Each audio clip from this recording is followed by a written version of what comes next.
tenemos la idea de quebrarnos la cabeza buscando entender cosas que no están reveladas para nosotros, y las que sí están reveladas no las llevamos a cabo, ¿sí? Hay cosas simples que tenemos que entender y no le buscamos, pero nos quebramos la cabeza y andamos allá buscando cosas que no son, ¿sí? Ahora, todos como seres humanos tenemos una metanarrativa, una cosmovisión de las cosas. Creamos en lo que creamos, tenemos un enfoque de qué es lo que está pasando, ¿sí? ¿Qué va a pasar? ¿Qué pasa en el cosmos, en el mundo en que vivimos? ¿Sí? Tenemos el de nosotros es de acuerdo a lo que la palabra de Dios, y nosotros creemos que vivimos en un conflicto constante entre el bien y el mal. Esa es la metanarrativa de nosotros, esa es la cosmovisión que nosotros tenemos, ¿sí? Y existen diferentes. Yo platicaba con un indio nativo americano de aquí de Estados Unidos, y él me comentaba que la idea de ellos, cuando yo le hablaba de esto y de la creación, y él me decía que para ellos Dios puso a una raza en cada lugar. O sea, los blancos les dio Dios Europa a los blancos, nada más, ¿sí? Los rojos, porque él los determinaba por color. Los rojos eran aquí en América, los amarillos en Asia. Y él decía que esa era su cosmovisión de ellos, ¿sí? Lo que ellos tenían en mente y cómo ellos se guiaban. Pero aquí dice que las cosas que son reveladas, esas nos son dadas a nosotros, y nosotros creemos en la revelación de acuerdo y en lo que es la palabra de Dios, ¿sí? La cosmovisión que nosotros tengamos, eso es lo que guía nuestra percepción de la realidad, y también, en consecuencia, es lo que guía nuestra toma de decisiones, ¿sí? Nosotros tomamos las decisiones de nuestra vida de acuerdo a lo que nosotros creemos. Y nosotros aquí, los que estamos aquí reunidos, yo me imagino que todos somos cristianos, ¿sí?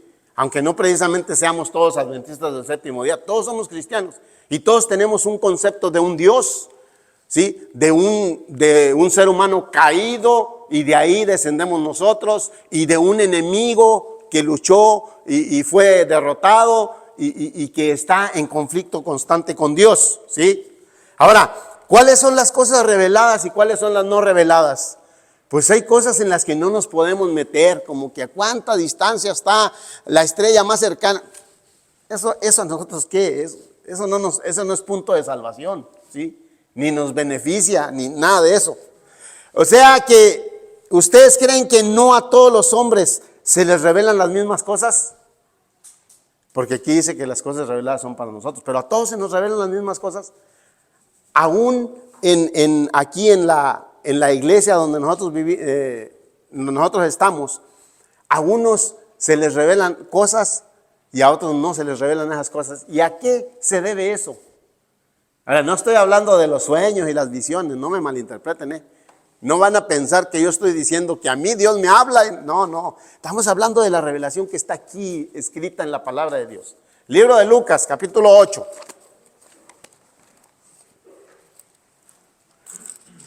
Versículo 10. Él les dijo: a vosotros os es dado conocer los misterios del reino de Dios, pero a los otros por parábolas, para que viendo no vean y oyendo no entiendan. Esto está escrito en Isaías, ¿sí? Esto está escrito en Isaías. Dios le habló a Isaías y le dijo: háblales, pero no van a entender. ¿Por qué? Entonces, ¿para qué les habla si no van a entender? Porque Dios nos dio libertad.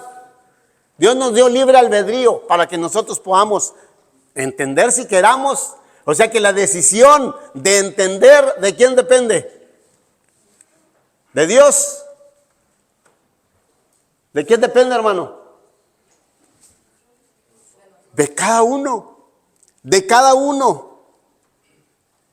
¿A cuántos nos duele la cabeza cuando nos hablan de las profecías? Eso es quebrarse mucho la cabeza. Eso es así. No, eso es hermoso. Entender las profecías es algo hermoso y algo que el pueblo de Dios debería de conocer. Nosotros, los que estamos ya poquito más mayores, nos recordamos de cuando se hablaba mucho de eso. Aquí en este templo, aquí, yo escuché hablar de profecías. Y mientras a la gente que no le interesaba decía, ay, el predicador que le estoy hablando, que no voy a mencionar el nombre, duraba 2 horas hablando de los escritos del espíritu de profecía. Y esas 2 horas yo me la pasaba con la boca abierta, así. De tan bien que explicaba y de tanto que me gustaba. Y al que no le interesaba, ¿qué hacía? A los 15 minutos, a la media hora, ay, qué aburrido está. ¿A qué horas va a acabar? ¿Sí? ¿Por qué? Porque depende del interés que tú tengas en las cosas de Dios. Y de eso se trata la revelación. Dios te va dando de acuerdo a las ganas, a la hambre, a la sed que tú tienes. ¿Sí? Hay muchas cosas reveladas. Ahorita nosotros nos podemos acordar de muchas cosas. A nosotros se nos dio el privilegio de conocer la profecía. A nosotros se nos dio el privilegio de conocer las profecías de Daniel y de Apocalipsis. A nosotros se nos dio el privilegio de conocer 2300 tardes y mañanas, 70 semanas, 1260 días, 1290 días, 1335 días. Todas esas profecías nos las explicaron y las entendimos. Pero los muchachos de ahora no las saben. No las saben. Y los que venimos a predicar no las estamos explicando. Porque ¿saben qué estamos explicando? Lo que la gente quiere oír. Lo que nosotros creemos que la gente quiere oír. Dios te ama. Lo único que tienes que hacer es creer. Y Dios te ama. Dios te acepta como eres. Nos hemos quedado en ese lado. Y hay otros que somos más viejos, que nos vamos al otro lado. Tienes que hacer, tienes que cumplir, tienes que obedecer, tienes. Y las dos cosas son iguales de importantes, pero son parte de una balanza. Si te quedas acá con el Dios te ama y el Dios te ama, eso es cierto y es parte del mensaje y es parte del evangelio, porque Dios te ama, porque tienes que creer en Cristo Jesús, porque al creer en Cristo Jesús eres salvo por gracia, pero también está la otra parte, tienes que obedecer. Porque San Juan 1:9 dice, si confesamos nuestros pecados, Él es fiel y justo para perdonarnos de nuestros pecados. ¿Y qué más? Y limpiarnos de toda maldad. No nos perdona nuestros pecados y nos deja que permanezcamos ahí. Nos perdona nuestros pecados, pero nos limpia de toda maldad y nos da el poder para que por medio de ese poder podamos obedecer y vivir de acuerdo a su voluntad. ¿Sí? Bueno. Un relato en donde se revelan las cosas. Uno de los relatos que vamos a mencionar en esta tarde, donde se descorre el velo y todos lo conocemos, es el libro de Job, capítulo 1, versículo 6. Una vez vinieron delante de Dios a adorar los hijos de Dios, entre los cuales vino. ¿Qué tenía que hacer Satanás en el cielo adorando con los hijos de Dios? Satanás iba como representante de esta tierra. ¿Por qué? Porque ¿quién es el representante original de esta tierra? Adán. Y al pecar le entregó el dominio, le entregó la mayordomía a Satanás. Y vinieron a adorar delante de Dios y Dios le pregunta a Satanás, ¿de dónde vienes? Y Satanás así, en otras palabras y parafraseando, le dijo, vengo de andar por mis dominios. Vengo de andar por la tierra, de rodearla, de ver cómo andan, ¿sí? Así como cuando alguien tiene muchos terrenos y sale en la mañana a caballo a recorrerlos, a ver cómo anda la siembra, a ver cómo andan las vacas. Así andaba Satanás, porque era de él, porque él era el príncipe de este mundo. Bendito sea Dios, porque ya no es. Y entonces Dios se para y le dice, ¿has considerado a mi siervo Job? ¿Sí? ¿Has considerado a mi siervo Job? Un hombre perfecto, recto, temeroso de Dios y apartado del mal. ¿De quién se podría decir eso? Ahora, alguien puede decir eso de mí, porque no me conoce. Porque no me conoce. Yo puedo decir algo de algún hermano, el hermano Jesús, hombre recto, perfecto, temeroso de Dios y apartado del mal. Yo puedo decir eso, pero eso es de dientes para afuera, porque yo no lo conozco. ¿sí? Pero que el Rey del universo, el Todopoderoso, el que te conoce, el que conoce tu entrada y tu salida, el que conoce tus pecados acariciados, se exprese así de ti. Ya ese es otro nivel, esa es otra cosa, ¿sí? Y así se expresó. Y entonces Satanás viene y le dice, pero ¿teme Job a Dios en balde? ¿No le has dado todo? ¿Sí? ¿No lo has consentido? ¿No lo has llenado de bendiciones? A todo lo que hace le das prosperidad. Pues así cualquiera te sirve, ¿sí? Y entonces miramos cómo el gran conflicto entra en acción y le dice, quítale lo que tiene. Entran en un trato, hacen ahí un trato, tocan lo que tiene para que veas, ¿sí? Y nosotros todos sabemos la historia de Job, ¿sí o no? Sí, ¿verdad? Viene y en un día le quita todo el ganado, que eran muchos camellos, muchos asnos, muchos rebaños, muchos criados y muchos hijos. 7 hijos y 3 hijas. Y en un solo día se los quita y los deja. Pero aún así, ¿cuáles fueron las palabras de Job? Dios dio, Dios había quitado. Dios era el que había quitado, pero él dijo Dios quitó, porque Job no miraba lo que nosotros ya miramos. Nosotros estamos mirando la historia de Job, pero Job no la estaba mirando. Job pensó, pues Dios me los quitó, Dios me los dio, Dios me los quitó, ¿sí? Si ven como nosotros hay muchas cosas que no vemos y que actuamos y que hablamos a veces y muchas veces culpamos a Dios por las cosas que nos pasan. Cuando Dios a veces permite que pasen cosas en la vida de nosotros y son para bendición, ¿sí? Solamente nos toca esperar, ¿sí? Por eso Dios dice, estad quietos y veréis la salvación de Jehová. Quédate quieto, sé fiel y quédate quieto. Porque esto que parece que es una maldición, porque esto que parece que yo lo estoy provocando, yo lo estoy permitiendo para una bendición futura, ¿sí? Y entonces un mes después, viene otra vez los hijos de Dios a adorar, entre los cuales viene Satanás. Y otra vez, Dios se acerca a él y le dice, ¿de dónde vienes? Y le vuelve a contestar y le dice, ¿ya consideraste a mi siervo Job? Que aun cuando tú me instaste para que yo... todavía mantiene su integridad. Y otra vez Satanás le dice, sí, pero todo lo que el hombre tiene, lo daría por su vida. A ver, tócalo a él. Y ustedes saben la historia.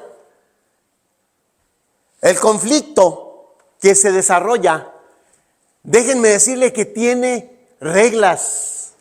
Y Dios es el que pone las reglas, ¿sí? Dios es el Todopoderoso. Ahora, las reglas cambian dependiendo de dónde está tu lealtad. ¿Cómo? ¿Sí? Porque si tu lealtad está con Dios, Dios tiene derecho de protegerte y de poner su protección sobre ti. Pero si tú no le sirves a Dios, Satanás tiene derecho sobre ti. Por eso el conflicto cambia de acuerdo a dónde está tu lealtad. ¿A dónde? Bajo las alas de quién tú te proteges, ¿sí? Nosotros todos, por la gracia de Dios, hemos decidido proteger nuestra vida bajo las alas del Omnipotente, del Dios Todopoderoso, del Dios vencedor, ¿sí? Y aquí era lo que había hecho Job.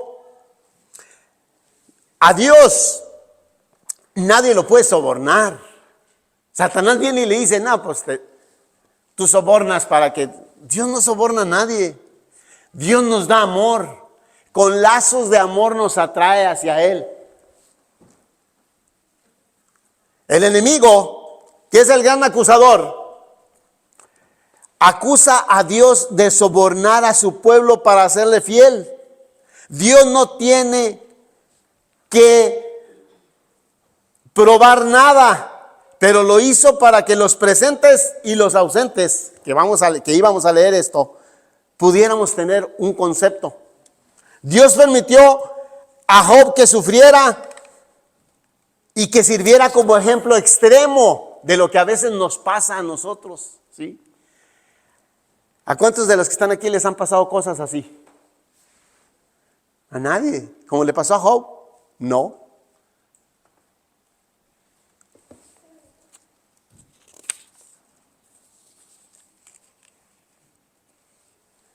El libro de Proverbios, capítulo 28, versículo 9, dice, me acuerdo cómo dice, ya se me olvidó. Dice, el que aparta su oído, corríjanme si no estoy bien, para no oír la ley, también su oración es abominable. ¿Qué dice? El que aparta su oído para no oír la ley, el que se hace del oído sordo y anda haciendo las cosas de acuerdo a su voluntad, su oración no es aceptada. Es oída, pero no es atendida. ¿Habíamos pensado en esto? Porque mucha gente dice, no, pues es que yo le pido a mi Dios y le pido a mi Diosito. Muchos han oído esa expresión de Diosito. No es Diosito, es Dios. No es un Diosito. Diositos son los que trae la gente colgados aquí en los llaveros. Los que traen puestos en calcamonías. Esos son Diositos. Este es el Dios Todopoderoso. Y el que aparta su oído para no andar de acuerdo a su voluntad, también su oración es abominación, ¿sí?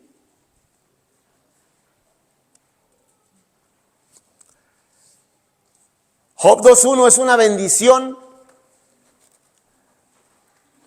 Yo ya les había dicho esto. Es una bendición que tus familiares, tus allegados y tus amigos hablen bien de ti. Pero cuando Dios habla bien de ti, ya dijimos que eso está a otro nivel. Existe otro, ese tema de Job, todos ya hemos escuchado cómo se recorre el velo, pero hay otro tema que quizás hemos escuchado, pero no lo habíamos visto de esta manera, de cómo Dios descorre el velo del gran conflicto, y se encuentra en el libro de Daniel. Daniel era un hombre de oración, dice la Biblia, ¿sí o no? Cuando Daniel se presenta en el capítulo 1 delante de Aspenaz, para pedirle que no les dé la comida que come el rey, que se sirve en la corte, que sin duda eran, aparte de ser carne sacrificada a ídolos, eran carnes inmundas, vino, entre otras cosas. No se presentó nada más así a presentarse. Antes había orado para hallar gracia delante de Aspenaz, ¿sí? Así como Elías cuando se presentó delante de Acab, Elías no dice ahí, Elías oró y luego se presentó delante de Acab. No, Elías se presentó y dijo, vive Jehová que por mi palabra no lloverá por 3 años y medio, así. Pero detrás de eso, el libro de Profetas y Reyes dice que Elías era un hombre de oración. Igualmente Daniel era un hombre de oración. En el capítulo 2 también lo encontramos, cuando se pide revelar el sueño de Nabucodonosor, dice, danos tiempo, déjanos ir a orar. Un hombre de oración, ¿sí? En el capítulo 6, ¿por qué lo echaron al foso de los leones? Por causa de la oración. ¿Sí? ¿Por qué, hermano? Abrió la ventana, ¿verdad? Oraba y no se escondía, no estaba como nosotros cuando vamos al restaurante. ¿Cómo oramos cuando vamos al restaurante? Señor, bendice las alimentos en el nombre de Jesús, amén. Así vienen encarrerados.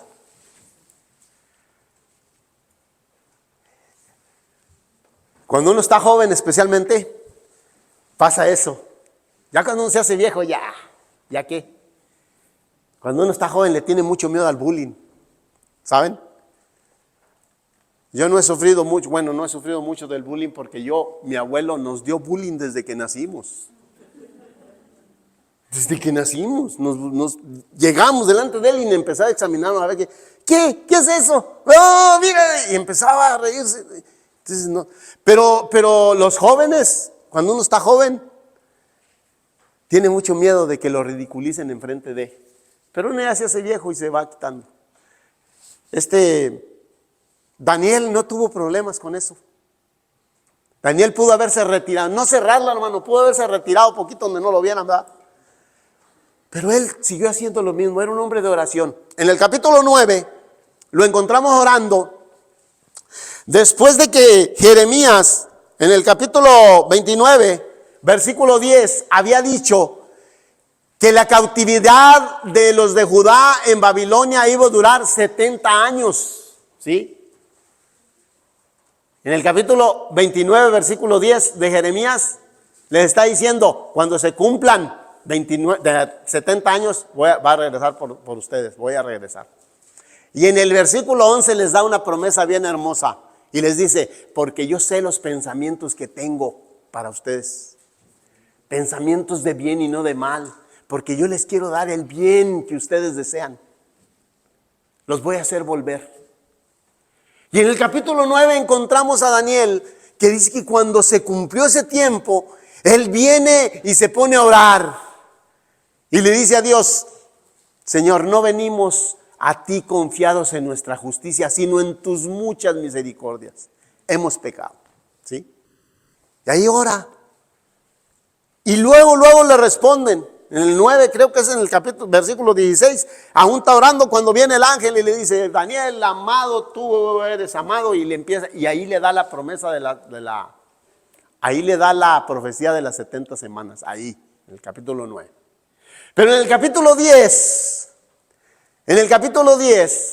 dice que estaba a los 24 del mes primero, del calendario judío, que era entre marzo y abril, el mes de Nisan, estaba en el día 24, él ya había estado orando por 3 semanas, por 21 días había estado orando. ¿Cuántos han orado por tanto tiempo por algo?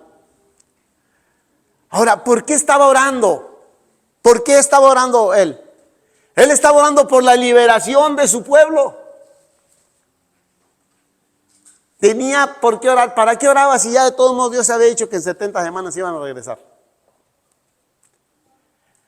Nosotros necesitamos, y vuelvo a repetir, en el conflicto hay reglas, ¿sí? Hay reglas. Y nosotros necesitamos darle a Dios herramientas para que Él pueda trabajar. ¿Cómo está eso? Un ejemplo, aquí los voy a usar, Fernando. Aquí está Fernando. Qué bueno que está aquí Fernando. Fernando decide ya no venir a la iglesia. Y Fernando no le pide a Dios. Fernando no le pide a Dios que lo regrese a la iglesia porque ni quiere venir.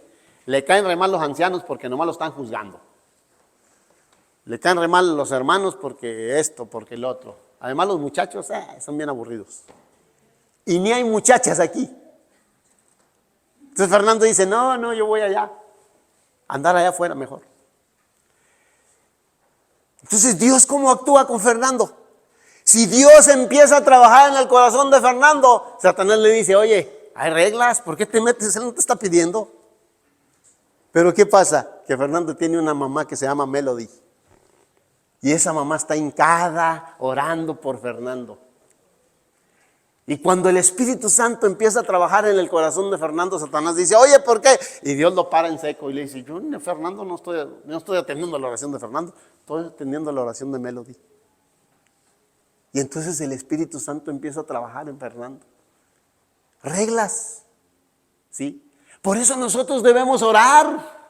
Y orar y orar. Y aquí Daniel, como era un hombre de oración, estaba orando porque su pueblo regresara de la cautividad. Sí, ya lo había dicho Jeremías, pero había que orar. Y él oraba. Y a las 3 semanas se le presenta a Gabriel. Y aquí se nos descorre el velo otra vez. Y le dice, al principio de tu oración fueron oídos tus ruegos. Quiere decir que nuestras oraciones son escuchadas inmediatamente, pero a veces suceden cosas. Dice, pero el príncipe de Persia se me opuso por 3 semanas. Y estuve ahí entretenido por 3 semanas. No podía con él. ¿Quién era el príncipe de Persa? Él estaba hablando espiritualmente. Satanás, trabajando en la mente de Ciro, no dejaba que el pueblo se fuera. Pero Dios, por medio de la oración de Daniel, duplicó las fuerzas. Y llegaron los agentes especiales, llegó la ayuda. Y estaba tan grande el conflicto que dice, y nadie me pudo ayudar sino solamente Miguel. ¿Sí? La primera vez que se menciona a Miguel en la Biblia aquí. Llegó Miguel, el uno entre los príncipes. Él vino y me ayudó. Y él se quedó allá. Y yo he venido para dar. El saber esto nos debía dar más, ¿se puede decir ganas? Más argumentos para que nosotros oremos, para orar. El saber que el cielo está interesado en nosotros. Cuando oramos, Dios nos escucha de inmediato, ¿sí? Pero hay muchas cosas que estorban, porque estamos en un conflicto y no es que Dios, o sea, hay reglas. El Espíritu Santo empieza a trabajar en Fernando, volviendo otra vez.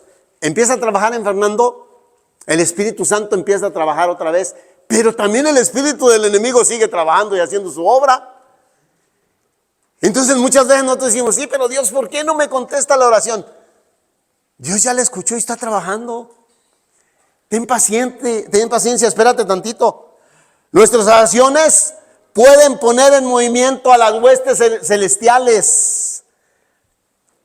Y el saber esto debía de motivarnos a nosotros a orar más, ser más constantes y reconocer que hay poder en la oración.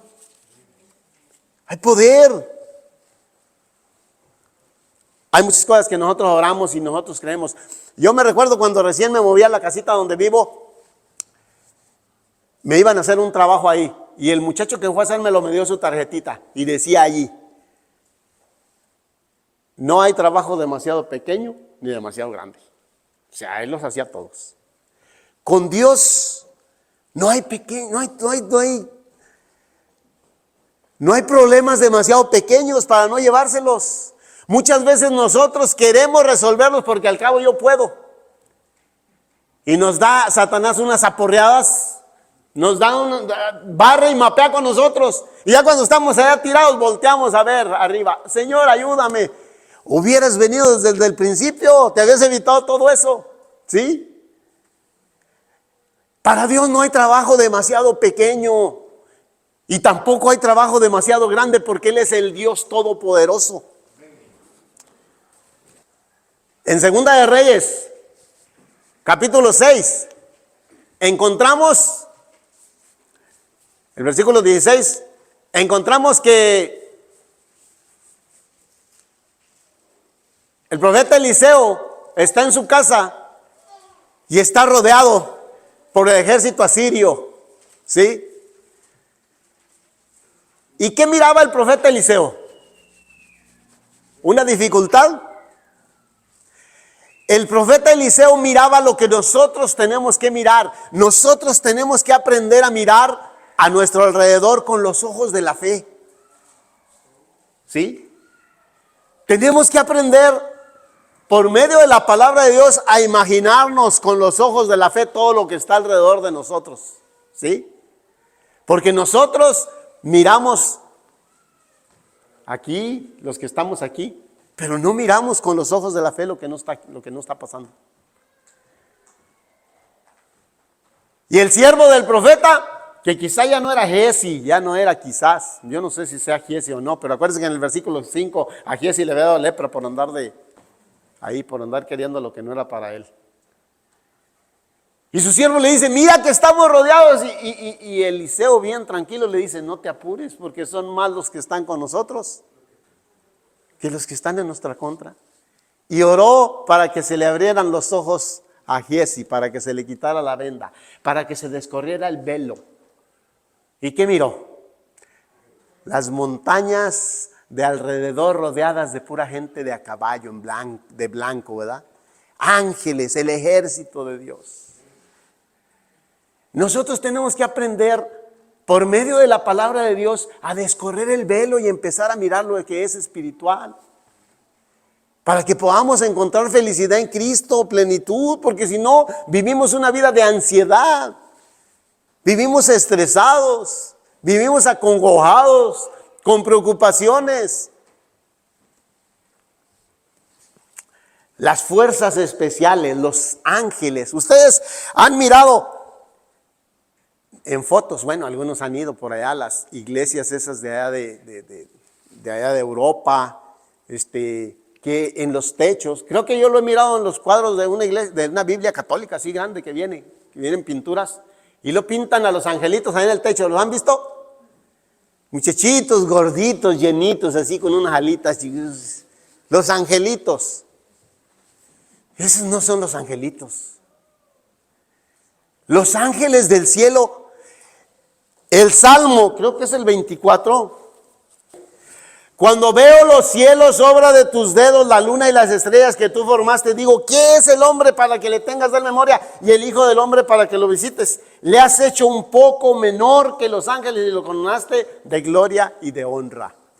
Le has hecho un poco menor que los ángeles al hombre. ¿Cuánto medía Adán cuando lo hicieron? Se cree que casi 4 metros, más alto que aquí, por ahí. Cuando le has hecho un poco menor que los ángeles, un poco menor, ¿sí? Así son los ángeles. Y allá en el cielo o alrededor de nosotros hay miles y millones de ángeles. Por cada ángel maligno hay 2 ángeles buenos, ¿sí? Y todos están preocupados por tu salvación. Por tu salvación. Por mi salvación. Todos. Un ángel solo, uno, en una noche, mató 185,000 asirios. 185,000. Ese es el poder. O sea que hay poder espiritual y hay poder físico, hay todo para que tú seas salvo. Lo único que necesitas para ser salvo es que tú quieras. Es todo lo que se necesita, que tú quieras. Porque el cielo ha dado todo para tu salvación, todo. Esos ángeles están al mando de Dios, no son como nosotros, que somos de dura cerviz. ¿Qué es eso? ¿Cuántos son de rancho? Cuando nos subíamos a los burros, hermano, y les estirábamos para acá y ellos arrancaban para allá, ¿verdad? ¿Sí? Allá con nosotros hay huizaches. Los huizaches son espinosos. Y le pegábamos con un palo para que nos llevara por el camino y nos pasara lo que a Balaam. Nos metían por abajo del huizache, todos arañados. Así somos los seres humanos, de dura cerviz. Dios nos dice que es para acá y nosotros estiramos el pescuezo. La cerviz es aquí, el cuello, el pescuezo. Dios nos dice que es para acá y nosotros. Los ángeles no son así.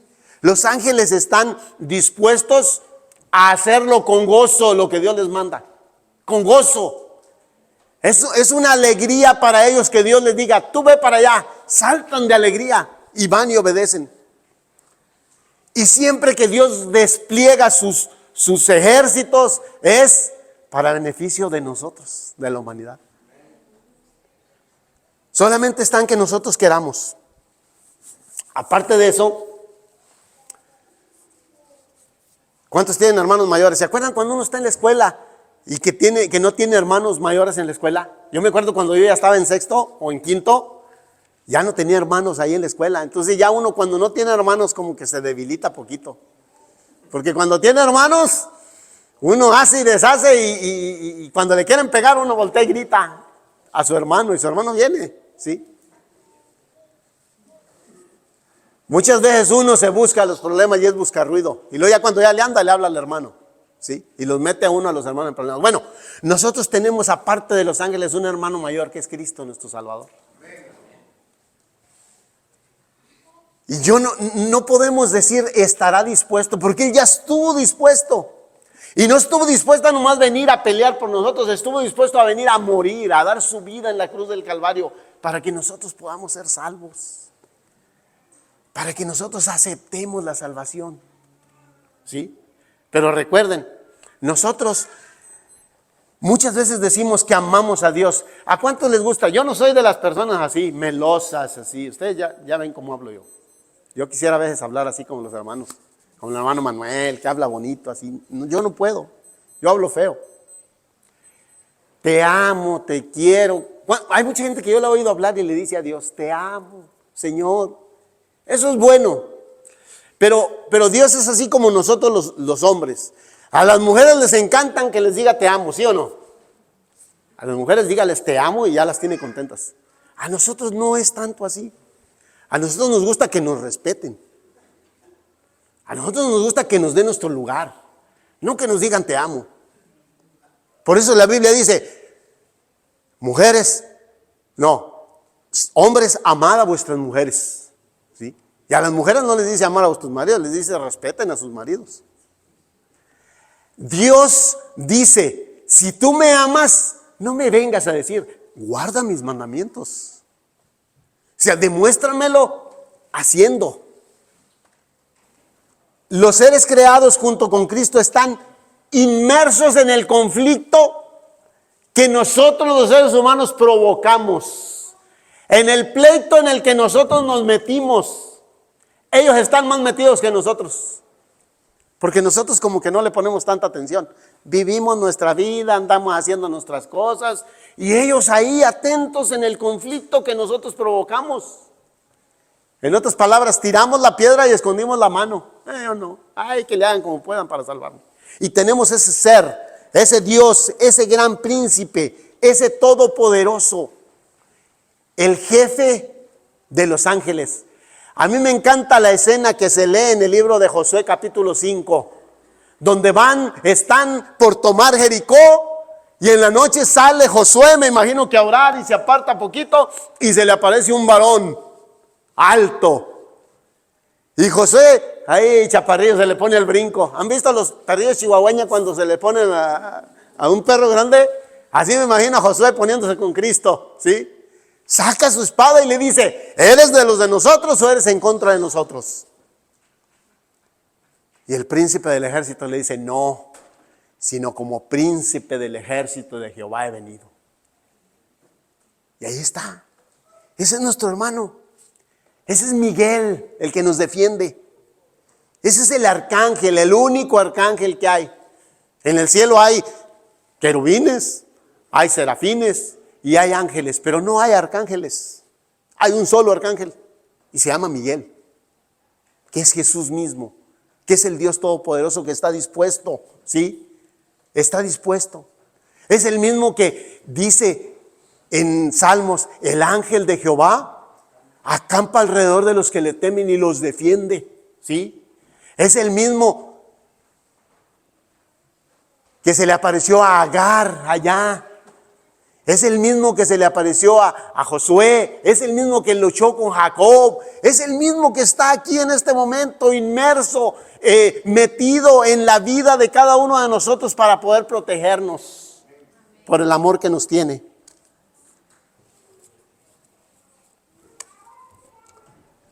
Hermanos, para terminar, necesitamos orar. Tenemos delante de nosotros una misión grande que cumplir, pero es grande solamente porque nosotros la vemos grande. Cuando se nos dice, tenemos que evangelizar a Elgin, ¿cuándo? Mira los que somos. ¿A quién se recuerdan con esas palabras? A los espías que fueron allá a la tierra prometida. ¿Qué dijeron los espías? ¿Cuándo? Miramos allá los hijos de Anac, gigantes. Miramos armamento que no habíamos mirado. ¿Sí, hermano? Así parecíamos nosotros como langostas. Miramos ciudades fortificadas y amuralladas. ¿Cómo vamos a poder? ¿Tenía lógica lo que estaban diciendo? Humanamente sí. Si a nosotros se nos ha mandado llevar el evangelio y evangelizar a Elgin y se nos hace mucho, ¿tiene lógica? Humanamente sí. Pero ¿y el poder de Dios? Y los angelotes esos de los que les platiqué. Y el ángel de Jehová que anda entre nosotros. Simplemente cuando llegaron a la primera ciudad, Jericó, ¿qué pasó? Empezaron a dar vueltas, 1, 2, 3, 7 días, el séptimo día 7 vueltas. ¿Y qué pasó? ¿Hicieron algo? Gritaron. Es todo lo que hicieron. Hermanos, vayamos. Los ángeles se van a encargar, el Espíritu Santo se va a encargar. Solamente quiere que vayamos. Pero después, ¿quién duerme el coyotito al rato? Porque después que comemos hoy nos cae tan pesada la comida. Entre semana comemos todos encarrerados porque el trabajo no nos deja. Y el sábado le entramos. Y nos da un sueño que a veces no nos despertamos ni para venir a la escuela, a la sociedad de jóvenes. ¿Sí? Los ángeles, dice la sierva del Señor, los ángeles vinieron y tumbaron las murallas. Esas ciudades que habían hecho amuralladas en los cuales ellos confiaban, los ángeles vinieron y de una los tumbaron. Esos mismos ángeles están dispuestos para que nosotros vayamos y llevemos las buenas nuevas de salvación a un mundo que está pereciendo. Nosotros no podemos decir que somos felices. No podemos ser felices a menos que llevemos el mensaje a otros. Porque nadie puede ser feliz viviendo en el egoísmo. ¿Quién puede ser feliz viviendo en el egoísmo? Entonces, para que nuestra felicidad sea completa, ya usted recibió el perdón de Dios. Ya usted recibió el conocimiento de Dios. Ya usted tiene comunicación con Dios. Ya usted debe de haber fortalecido ese compañerismo con Cristo. Y si aún así no es feliz es porque le está faltando hablarle a otros del amor de Dios. Y no va usted solo. No es con espada ni es con ejército, dice Zacarías, sino con el Santo Espíritu de Dios que tiene poder. Porque toda potestad me está en el cielo como en la tierra, dijo Jesús. Y esa potestad está al alcance de todos nosotros.